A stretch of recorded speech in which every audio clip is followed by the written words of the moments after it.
เราไปนมเกษตรนี่ทุกคนนี่ได้นมเกษตรมากินเลยถือว่าแซ่บที่สุดแล้วเฉพาะตระกูลหน่อไม้ทุกคนนี่เนาะ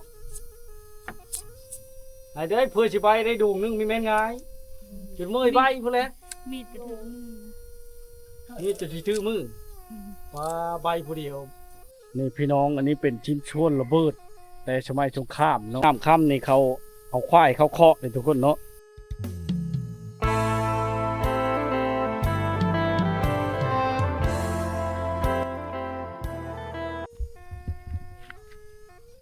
ครับทักทายจะมาดีเอฟซีทุกคนนะขอต้อนรับเข้าสู่ที่ชีวิตคนในบ้านเช่นเก่าเช่นเคยพี่น้องวิดีโอนี้เฮาเข้ามาอยู่ที่หมู่บ้านนาเธอเนาะเมืองเวลบุรีแขวงชนเขตนะเป็นพี่น้องชนเผ่าผู้ไทยเนาะพาพี่น้องมาที่ตามรับชมบรรยากาศในยามค่ำเนาะบ้านนาเธอพี่น้องสปปลาวเนาะเส้นทางนี้ไปนี้จะไปฮอดพูดแล้วบ้านผาพิล่างบ้านให้บ้านหนุกบังเนาะออกสู่ทางเล็กซิปพูดแล้วพี่น้องบ้านนุ่มชมพูเนาะนี่จะไปสู่บ้านทันนังเล่าเนาะคำเชน้อยไปนะทุกคนนะมีโคเชน้อยเนาะในบ้านนาเตอร์เนี่ยพระเชน้อยพระนั้นก็จะเป็นบ้านแล้วก็มีวัดกว้างเลยหมู่บ้านนาเตอร์นะชนเผ่าไทยเขาเนาะอันนี้จะเป็นทางเข้าหนองธดาเนาะ888 เมตรทุกคนเป็นชนเผ่าไทยที่กว้างเนาะแต่ก็หากมาทั้งมิตรครั้งแรกเนาะที่มาติดตาหาส้มภาพบรรยากาศเนาะแต่ว่ามันก็เข้าชูฤดูฝนและเดือน6เดือน7นะทุกคนเฮ็ดเทิร์นทางก็ยากเลยเนาะที่เห็นแล้วเนี่ยยากเลยพี่น้องถ้ามาฤดูแล้งก็สะดวกสบายนะแต่มาฤดูฝนนี่ก็มาได้อยู่พี่น้องมาตามทางง่ายเนาะแต่ทางจะเป็นทางแดงทางธรรมดาเนี่ยทุกคนโอ้มาเชื่อนะมันจะให้แต่หน้าเนาะคำคนตกลายนี่ก็จะไปยากแล้วทุกคนเลยมาเลยเนาะไปกับพ่อไปมาได้อยู่เพื่อนพระเจ้าเนี่ยง่ายเลยทุกคนกว้างผมเนาะนี่เป็นต้นนั่นต้นที่ช่างพี่น้องต้นเต่าทุกคนเต่าเขากินนะเนาะนี่แม่นนะพี่น้องปูเอเฮิร์นเนาะโอ้เมื่อยแต่มาแต่ให้แต่หน้าเนาะเละแล้วป่ะทำให้ดำหน้าเลยวดน้ำเลยเอาไม่ได้ดูดเชื่อว่าเฉยไม่จักจักมันพี่เลยจักพังเลยทุกคนยังมีแล้วอยู่เนาะคือว่าแล้วเมื่อไหร่คือว่าได้น้ำหัวพายเลยมีฮอดกันทั้งพี่บ่ฮอดบ่ฮอดติดต่อบ้านธาตุมาเนาะเข้าบ้านนะอันนี้ก็เมื่อยแต่เราให้ดำหน้าเนาะบ่ได้นั่นบ่ได้ไปละบ้านใช่ครับบ่ดำช่อยแห้งกันนะไปอันนี้พักเมยบางมื้อก็ไปบางมื้อก็ไม่ได้ไปอยู่เอาลูกเอาหลานมาเนาะ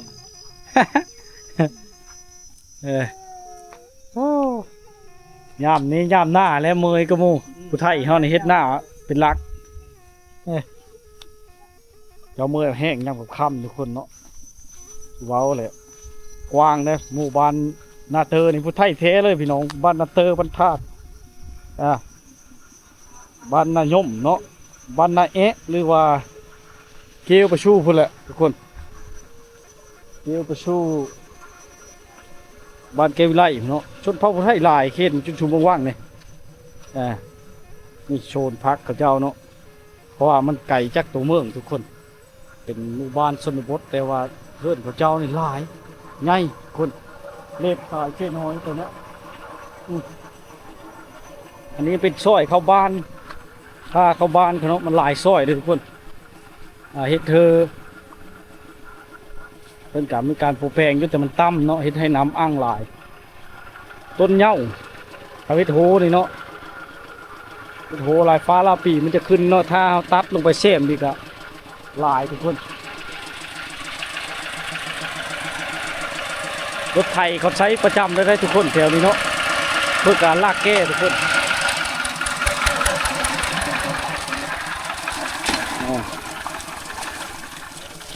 อ๋อเหลาเขาเจ้าทุกคนใหญ่ขนาดเนาะ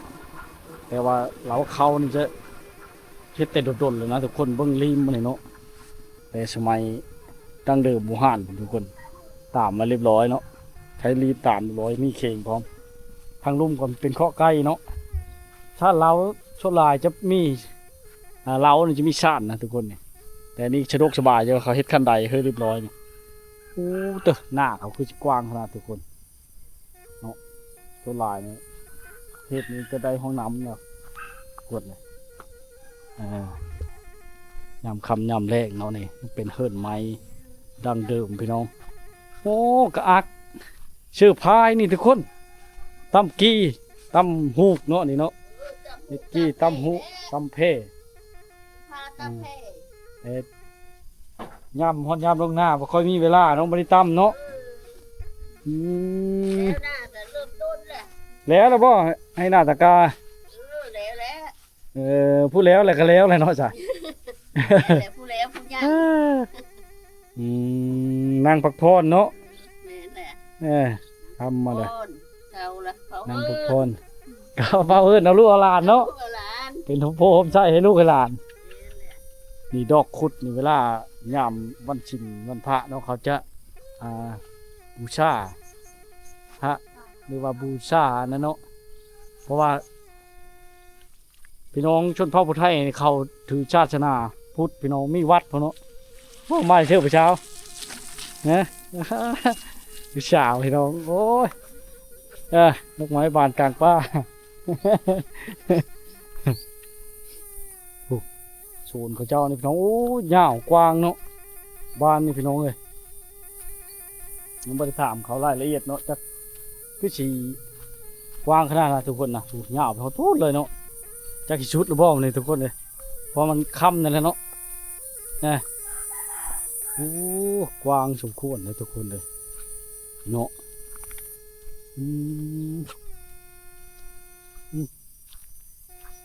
เนาะนี่ลงไปนี่จะเป็นเซ่เลยเป็นเซ่น้อยทุกคนเนาะโอ้กว้างดิพี่น้องไปประชุดเธอเนาะ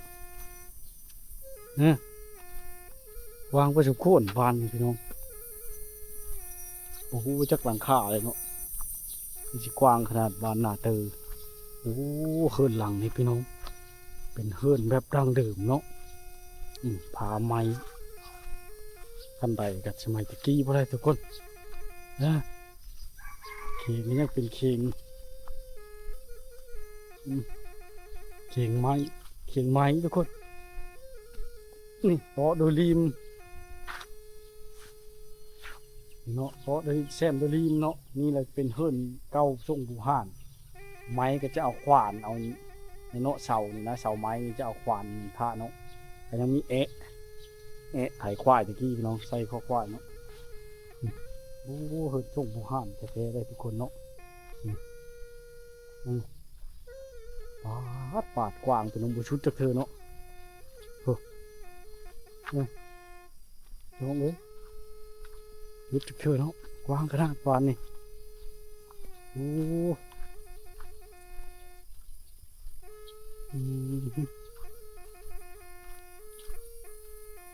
ได้ประโยชน์หลายชิ้นหลายอย่างน้องไปแต่ละมงแต่ละบอนอาจจะแตกต่างกันเนาะโอ้เฮ็ดพี่เลิกกินเนี่ยนะใบน้ำมันกระเชนบ่น่ะปลาอ้ออะไรแถวบ้านเท่านี้นะเอาขึ้นชิมเอาไว้เถอะเนาะเราใบน้ำมันกระเชนทุกคนโอ้อ้อแต่หัวปีเลยเนาะบอกท้ายเด้อเราใบน้ำมันกระเชนนี่ทุกคนนี่ได้น้ำมันกระเชนมากินเลยถือว่าแซ่บที่สุดแล้วเฉพาะตระกูลน้ำไม้ทุกคนนี่เนาะไอ้เด้อเพื่อสิใบได้ดวงนึงมีแม่นไงจุดมือใบเพื่อแล้วมีดกระถือมือนี่จะถือมือว่าใบผู้เดียวอันเบิ้งลักษณะอันเปิดมันเต็มกระชาบไหมหากก็ได้เอาโยกอยู่เมื่อหากก็ได้ถ้วยนึงบ่ได้หรอกถ้วยนึงประมาณนั้นแหละใบมันกระเซ็นพี่น้องแต่บางบ้อนก็เป็นขี่มาแล้วทุกคนบ่ค่อยมีเลยเนาะ แต่บ้านนาเตอร์นี่แหละแต่มานี่ก็ได้กินเขาไม่ได้เสพทุกคน ยังมีให้เห็นอยู่เนาะพี่น้องเนาะนี่พี่น้องอันนี้เป็นชิ้นส่วนระเบิดแต่สมัยสงครามเนาะ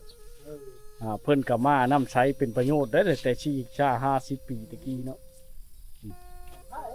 ระเบิดกระป่างเนาะได้ประโยชน์ปลูกผักปลูกหญ้าโอ้มาแต่เชื่อนี่มาแต่หน้า มาแต่หน้าเลย โอ้ยเนาะคำเลยมาแต่ให้แต่หน้าเด้อพี่น้องนี่ได้ประโยชน์ได้พี่น้องเอ้ยแต่สมัยสงครามก็ได้พี่น้องปลูกผักใช่พอได้กินบริจีมมันเนาะอันนี้นะจีมแล้วเอาพุ่นขี้ไก่ขี้เป็ดเชื่อนี่งามได้อนี่โอ้จนมีดปาดมือตัวเองไม่ได้มันก็เฉด โอ้ยเพื่อจะได้กินมันง่ายเด้ใช้ความอดทนแท้ๆนะเอ้ยตอนกินเดี๋ยวเชื่อแซ่บเลยเนี่ยหมอพุดแล้วก็เข้าเบอร์ลงเลยเนาะได้ประโยชน์ได้พี่น้องได้ล้อนี่เนาะชุกมาแต่ให้แต่หน้าเนาะ อ๋อสุ เครื่อง กา เต็ม ไก่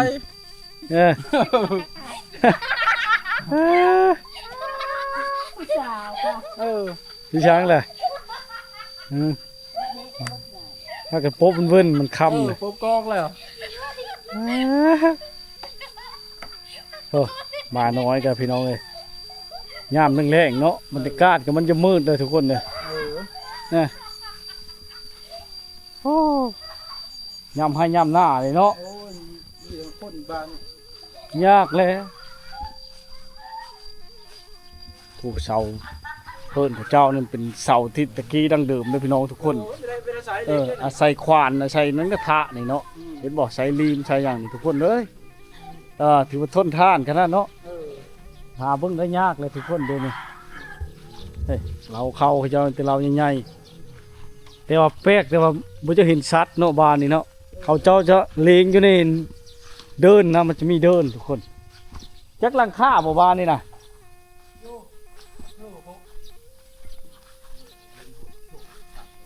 300ผู้บ่อยาก 300หลังคา หมด300ราคาบ่แล้วพระนั่นก็บักหลายโอ้ยมาแต่หน้าแล้วนี่เนาะก็มาแต่หน้า ทุ่มจะไป ทุ่มจะไป ไปมือเดิน ไปนอนอยู่พุ่น มีว่ามามันคือ มันคือไปจอบโง่พี่น้อง จอบงู ขึ้นแต่ให้แต่หน้าแล้วไปจอบโง่อีกย่างไป ย่างไปมันคือย่าง ไปได้ทุกคนนะ ตามขู่กัน ห้ามโขหรือย่างเลาะเช่น้อยไป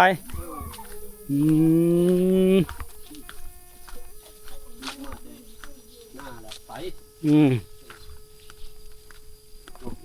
ว่าเฮิดหลังที่ต่อกันหลายเลยทุกคนพวก ต่อกันเลยเนาะเฮิดขั้วเขาอันนี้เป็นเฮิดขั้วเขานะทุกคนอันนี้จะเป็นเฮิดนอนเขาเนาะมันเวลาเขาดังไผ่ข้าเขาเฮ็ดแยกไปนี่นะมันจะควันเขาเฮิดใหญ่ทุกคนเฮิดเยอะเนาะเขาจะแยกแบบนี้แตกต่างกันได้แต่ละมงแต่ละบอนพี่น้องอาจจะบ่คือกันเนาะโอ้บ้านนี่กว้างทุกคนในห้องย่ามค่ำในเขาเอาควายเขาเคาะเลยทุกคนเนาะในชนบทควายตูเชาเนาะใหญ่1 เอสพี่เลอมันนะถ้าเบอร์มันเห็บเม่นกินบ่เฮ็ดเธอมันหูวิธีการเฮ็ดให้มันหูนะทุกคนเราเนาะชามโตพอดีเป็นตาแพงเนาะมีแต่โตพี่4 โต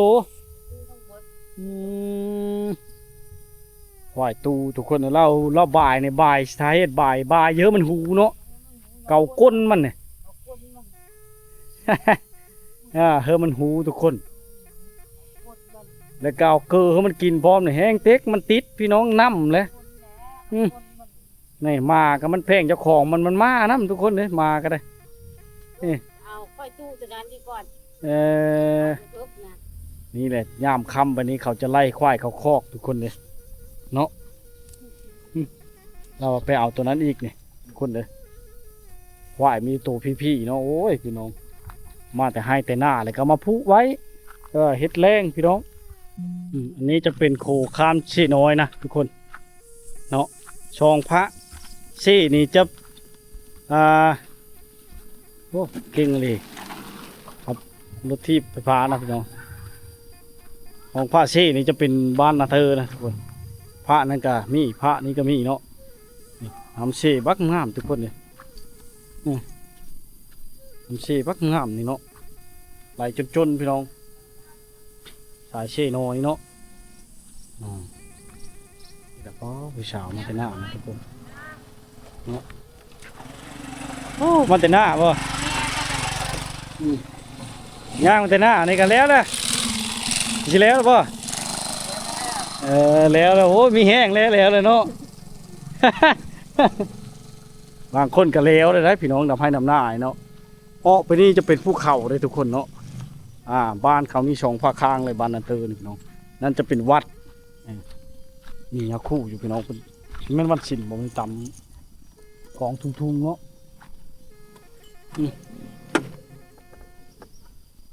เขากำลังทยอยมาแต่ให้แต่หน้าบางคนก็ย่างมา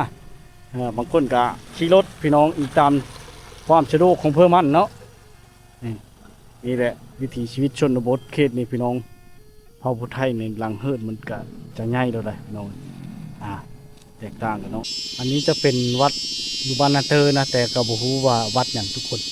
แต่มันก็มีความเจริญรุ่งเรืองพอสมควรเนาะจนได้กำแพงทุกคนชนเผ่าพุทธไทยเฮาชนหลายจะมีวัดเนาะติดกับเช่น้อยเลยทุกคนวัดเนาะมันล่ามขึ้นไปพี่ก็จะเลาะขึ้นไปพี่น้องชัดหอดพูดละสายเลาะสายผู้ไปเนาะหมู่บ้านนาเตอร์เนาะกว้างอะไรทุกคน300 กว่าหลังคาเนาะชนบทอยู่แต่ก็ได้ไฟฟ้าแล้วทุกคนบ้านที่ใหญ่เนาะอุทัยเขตนี่นะแตกต่างจากบ่อนอื่นนะทุกคน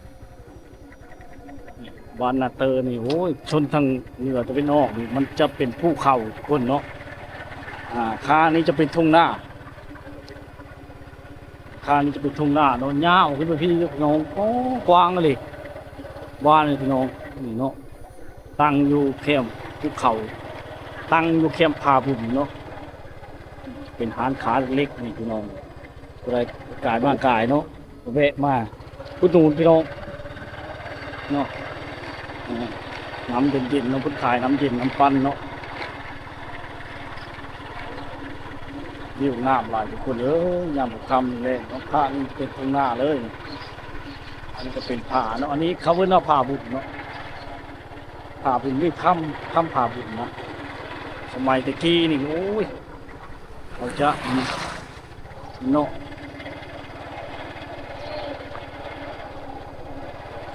เขาองค์หมออยู่หันนะทำผาบุญกว้างง่ายพี่น้องทุกคนนี่เนาะ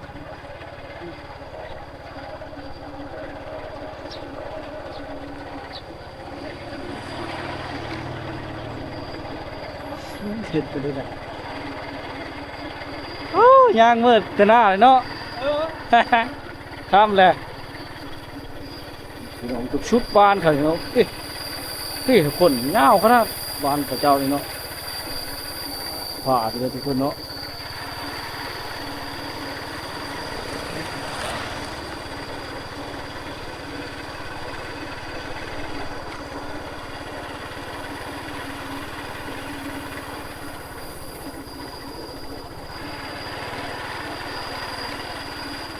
เงาจุดฮอดบ้านธาตุไปเลย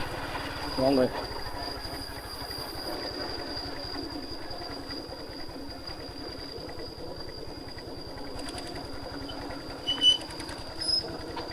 สุดท้ายก็มาเอาภาพย่ำเล็กๆนะทุกคนค่ำเลยเนาะวิธีบ้านธาตุนางเล่านะทุกคนค่ำๆนะเขาเจ้าจะมาอาบน้ำแถวนี้เนาะเรียบแถวคลองเรียบแคมผาเลยนะทุกคนทางคุณก็เนาะแต่ว่าเขาแก้เชื่อนะเล็กน้อยเนี่ยเนาะเฮ็ดให้ทายไกลอะไรทุกคนเลยเขาจะมาอาบหลายทุกมื้อเนาะเขาจะมาอาบเนาะทั้งผู้หญิงผู้ชายแช่อยู่ในคลองน้ำนี่นะทุกคนนี่คลองน้ำเลาะแคมนี่เนาะนะทุกคนนะนี่คลองน้ำนี่เนาะหลายคนเขาจะมาอาบเล่นขึ้นไปพุ่นเนาะน้ำจะใสคักทุกคนเล็บตัวนี้จุดชุดผู้ฮอดบานกับพุ่นเนาะซักเครื่องของอาบน้ำอาบในนะแต่ว่าทายไกลบ่ได้เพราะว่าเด็กน้อยเขาแก้ซื้อพุ่นเนาะ เนาะชุดสายห้องแถวบ้านนี่เขาจะอาบน้ำเป็นจุดนะทุกคนนะแต่ว่าจะถ่ายไกลบ่ได้นะเพราะว่ามันมีเด็กน้อยเขาอาบน้ำนะพี่น้องเขาแก้เครื่องอีกอย่างนี้นะเฮ็ดให้พิษกดเนาะบ่ได้เลยพี่น้องนี่มันก็ค่ำเลยบ่ค่อยเห็นไปเลยเนาะค่ำเลยทุกคนเลยนั่นเขาก็อาบแช่ๆอยู่เนาะยามค่ำๆไปนี่เนาะจะเห็นพ่อเท่าๆนะเพราะว่ามันมืดแล้วทุกคนหลายคนน้ำนี่จะใสดีเนาะใสดีทุกคน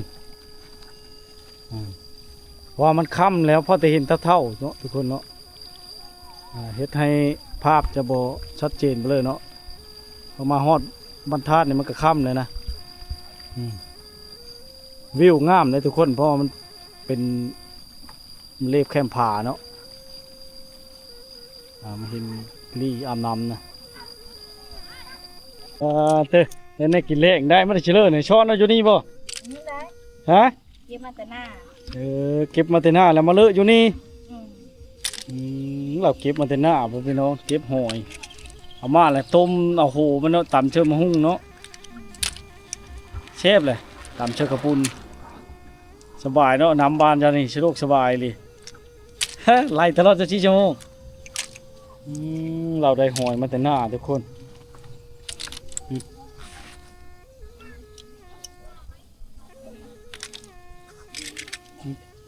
อาบอยู่นี่เลยบ่ ได้ มีแต่มาซักเขือกชื่อๆเนาะขันอาบเราไปอาบอยู่ทึ่งพุ่นนะขันอาบกันเนาะ